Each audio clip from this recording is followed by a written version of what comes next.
நான் சொல்றேன் பாருங்க, உங்க சூழ்நிலை மாற, உங்க பிரச்சனை மாற, உங்க வீட்டில் அட்மாஸ்பியர் சேஞ்ச் ஆகணும். ஒரு மாதிரி இருக்கு, துக்கமா இருக்கு, கோபமா இருக்கு, எரிச்சலா இருக்கு, அழுகையா இருக்கு, வியாதியா இருக்கு, வருத்தமா இருக்கு, போராட்டமா இருக்கு, கடனா இருக்கு, வீட்டுக்குள்ள ஒரு மாதிரியே இருக்கு, என்ன பண்ணணும்னு தெரியல, வீட்டை விட்டு எங்கன்னா வெளியில ஓடிடலான்னு தோணுது, அப்படியெல்லாம் இருக்குங்க அப்படின்னு நீங்க ஒருவேளை நீங்க சொல்லிட்டு இருப்பீங்க. நான் உங்களுக்கு ஒரு ரகசியத்தை சொல்றேன். வேற ஒன்னும் இல்லை, இருக்கிற இடத்துல கண்ணை மூடி ஆண்டவரை பார்த்து நினைக்க ஆரம்பிங்க.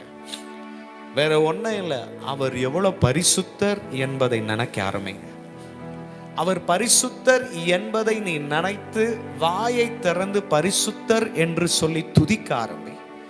நீ பரிசுத்தர் பரிசுத்தர் பரிசுத்தர் என்று துதிக்க துதிக்க துதிக்க தேவனுடைய மகிமை நீ இருக்கிற இல்லத்துக்குள்ள வந்து மூடும்.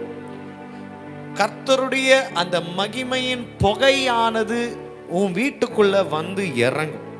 தேவ மகிமை உள்ள வந்துட்டா எல்லா செத்த சூழ்நிலைகள் உயிரோட வரும்.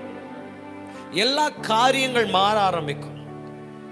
எல்லா காரியத்துல மாற்றத்தை பார்ப்ப, சுகம் உண்டாகும். அந்த இடத்துல அநேக அற்புதங்கள் அடையாளம் நடக்கும். ஏன்னா கர்த்தருடைய மகிமை பூமியில், அதாவது நீ இருக்கிற இல்லத்துக்குள் பரிசுத்தர் என்று துதிக்கிற நேரத்தில் எல்லாம் மகிமை கீழே இறங்கும். மகிமை கீழே இறங்கும் பொழுது அற்புதம் நடக்கும்.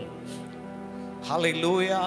அதனால ஒரே ஒரு ரகசியம், அதை இதை புலம்புறதை விட்டுட்டு கையை மேல உயர்த்தி, நீர் பரிசுத்தர், நீர் பரிசுத்தர், நீர் பரிசுத்தர், நீர் பரிசுத்தர், சேனைகளின் கர்த்தர் நீர் பரிசுத்தர், இதை மாத்திரம் சொல்லுங்க. பரிசுத்தரை துதிக்கிற இடத்தில் மகிமை வரும். ஷகரதரடமனா சிக்கிரதே, ஓ ரிமமா மாமா சிக்கிரதே. ஓ உம்மை போல் வேறொரு தெய்வமில்லை, நீரே நீர் மாத்திரமே. உம்மை போல் வேறொரு தெய்வமில்லை, நீரே. கையை உயர்த்தி பரிசுத்தர் பரிசுத்தர் பரிசுத்தரே, பரிசுத்தர் பரிசுத்தர்